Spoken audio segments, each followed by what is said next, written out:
soldiers of the occupying Russian army have attempted to advance in the direction of the village of Basovka in Ukraine's Sumy region. The invaders, who moved on 19 quadricycles, were faced with mortar and drone strikes by the Ukrainian army. Realizing that the attack was pointless, the invaders decided to retreat. However, 16 of the 19 quadricycles participating in the attack were destroyed. Some 35 servicemen were killed and 13 were seriously injured during the attack. According to Ukrainian reports, Russian soldiers seeking to advance in this direction lose at least 1 to 3 quadricycles and about 10 soldiers daily.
Russian forces are retreating from Toretsk just 1 month after claiming full control of the eastern Ukrainian mining town, according to Forbes.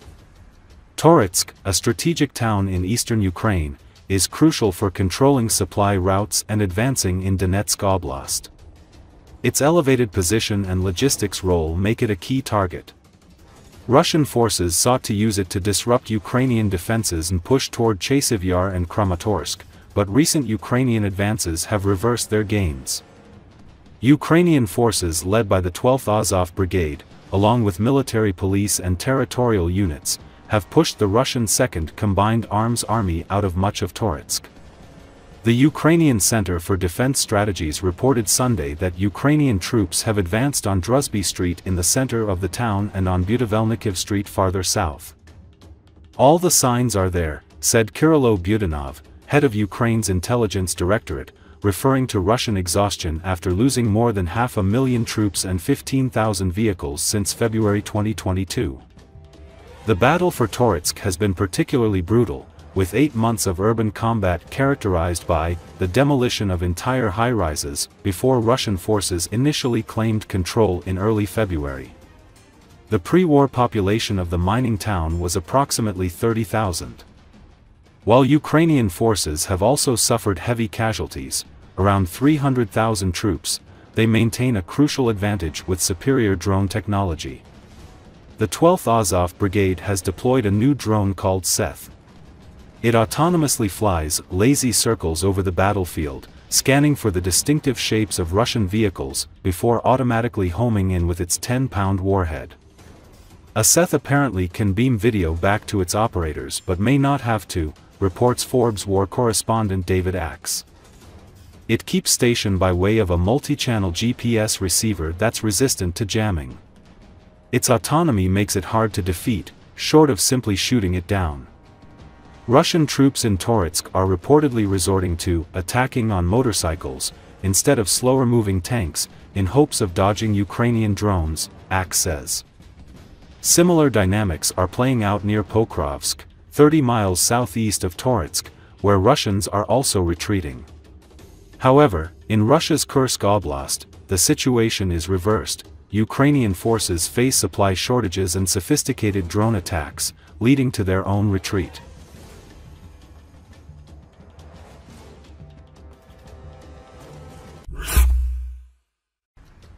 Pavlo Lakichuk, head of security programs at the Center for Global Studies, Strategy 21 of Ukraine, says that no one has yet proposed a step-by-step plan for a ceasefire. He said this on the Espresso TV channel.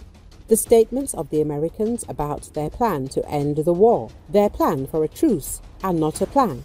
They are general phrases, nothing concrete. No one has yet proposed a phased ceasefire plan. In fact, only in Zelenski's response, in the so-called Zelenski's letter to Trump, do we see one paragraph that resembles a more or less rethought plan.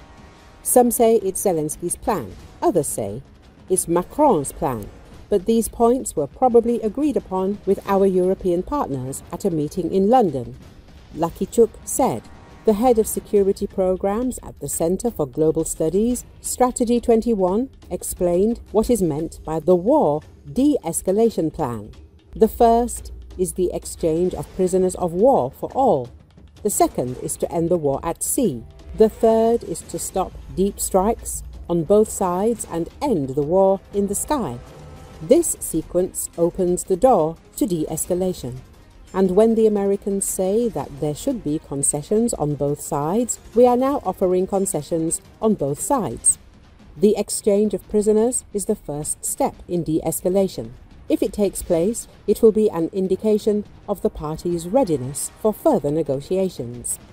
Even if this does not happen, what further steps can we talk about? Ending the war at sea. At the moment, we feel secure in our sea corridor, the main transportation route that connects Ukraine with the world. But on the other hand, the Russians will return their fleet from Novorossiysk to Sevastopol and again threaten to blockade the entire northwestern part of the Black Sea if hostilities resume. Deep strike, on the one hand, will finally ease the situation for Ukrainians. The threat of constant bombardment of our cities, villages, settlements, infrastructure, etc.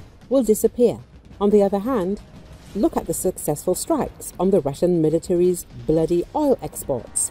Ukrainian drone strikes on Russian oil refineries are very effective, but as soon as they stop, the Russians restore their facilities. Therefore, the logical conclusion is that in order to keep the enemy by the throat, we need to strike regularly and constantly, emphasized Lakichuk.